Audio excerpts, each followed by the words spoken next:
Hello, Web3 TV. It's Ornella Hernandez, and today I'm at the Global Blockchain and AI Show in Dubai. I'm here with one of the speakers. We have Dr. Divya Chander. How are you today? I'm very well. Thank you so much. Yeah, pleasure to talk to you. Just got off stage, so I wanted to catch you. You gave a really interesting keynote on artificial intelligence, and it's all about decoding the brain and augmenting human and our capabilities, so I would love to hear more about that. But first, how are you doing today? How's the event going? What do you think about it so far? It's been an amazing event. I mean, as you can tell, Dubai is kind of the place where innovation happens. And I'm with an incredibly amazing group of speakers and an amazing interactive audience. So I'm excited to be here. Okay, amazing. Now, I was reading that part of your title, it also says medical futurist. What does that even mean? It means that I am a science fiction writer in the body of an actual scientist and doctor.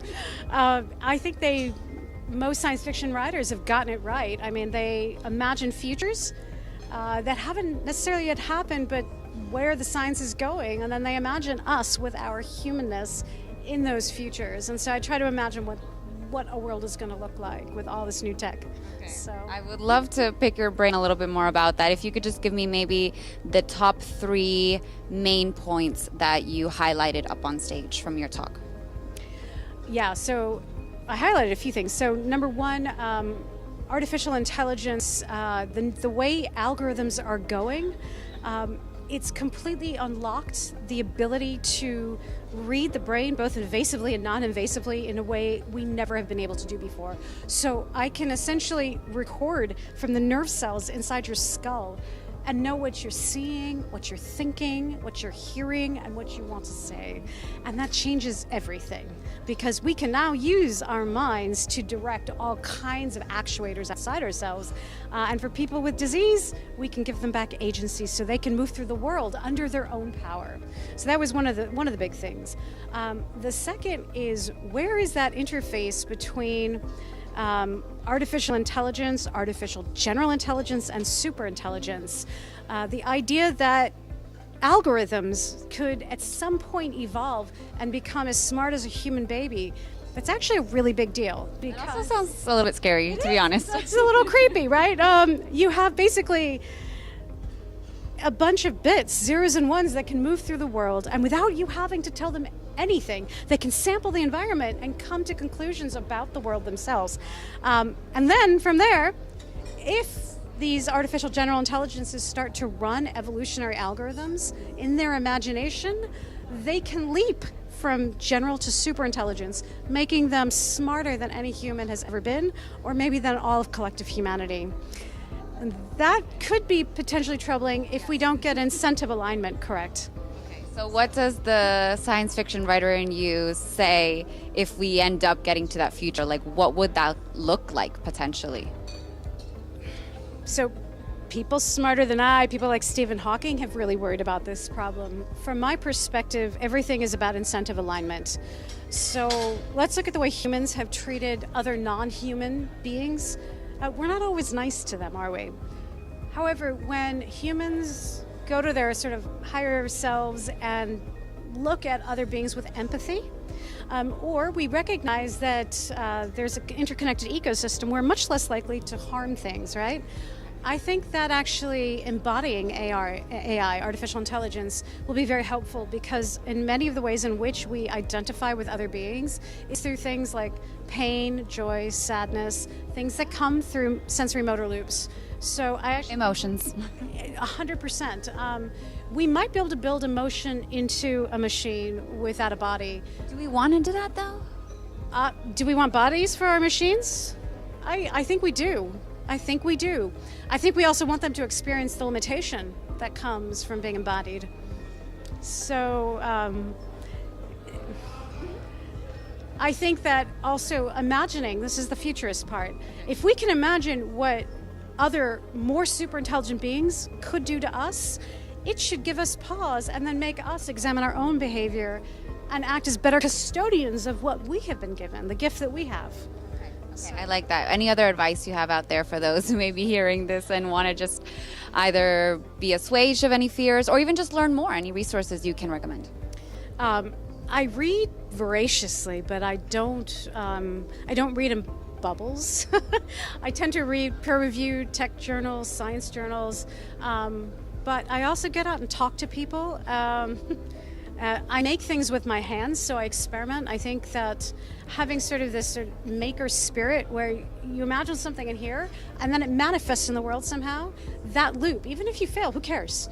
That loop is really, really important. In fact, that's the number one piece of advice I give to parents to their children about how to move through the world, because it's changing so rapidly.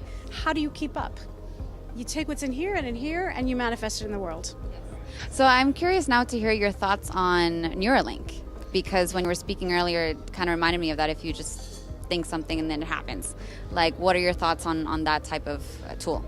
So Neuralink is not the first, by the way, to create invasive brain-machine interfaces. That technology has been around for decades. So the BrainGate Consortium was actually one of the very first. It's an international academic consortia, and they've been implanting things to help people with paralysis for a very long time. Some of the co-founders of Neuralink actually were part of this original academic consortium. What Neuralink has done is it's made the electrodes a bit thinner, better packing density, better some technical stuff, signal-noise ratio, less power consumption, so they've improved on the tech. But essentially this idea that we can use our minds to control objects outside us, that's been going on for decades.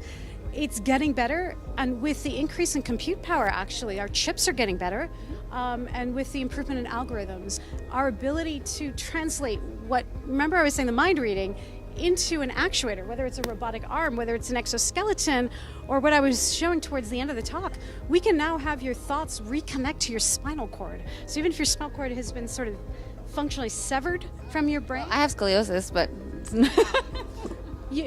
you're moving just fine as far as I can see in the world, but there are people who, either through a stroke or through some kind of spinal cord injury, have lost the ability to move. This can actually restore it, and so I have so much hope.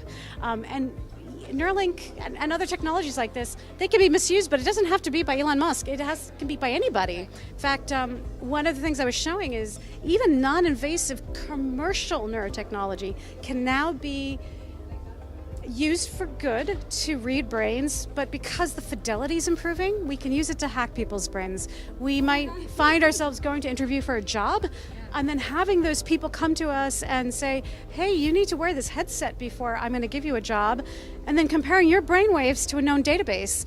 And if you have any predilection to something they don't want to see, whether it's addiction in your family or schizophrenia, you might not get the job. You might not get health insurance. So it's actually a very fraught world, and so one of the things I do is I fight very hard for neural rights, the ability to protect people from unwanted intrusion into their brain. So you can't read from or write to someone's brain without consent, informed consent. And I've worked with the Australian Human Rights Commission, with the United Nations. The United Nations is actually considering, we wrote a document for them, taking neural rights and making it part of the Declaration on Human Rights. And Chile is the first country in the world which has a Bill of Neural Rights as part of the Constitution. Wow, I'm learning about this. This is really interesting. Okay. Really interesting. Look, your neural code and your genetic code are the two most important codes of life you have. And if they can be taken from you, you really feel like you've been completely violated your personhood. And so protecting that, I think it's a really important thing. So it's not that technology shouldn't advance, but we should be at the same time considering, how do we use it for good? How do we not store data we don't need to? And how do we always ensure people have agency? Yeah. So as humans advance and as tech advance, we also need to protect ourselves along the process. 100%. All right. Well, thank you so much for this, Doctor. I learned a lot. Everyone, please, what's the best way for someone to follow you or to learn more about you and your work? I don't do that much on X. I'm mostly on LinkedIn, so find me by my name on LinkedIn, and I do post there quite frequently, so yeah. Well, thank you so much, and enjoy the rest of the conference. Thank you. And everyone, stay tuned for more interviews coming out of the Global Blockchain and AI Show.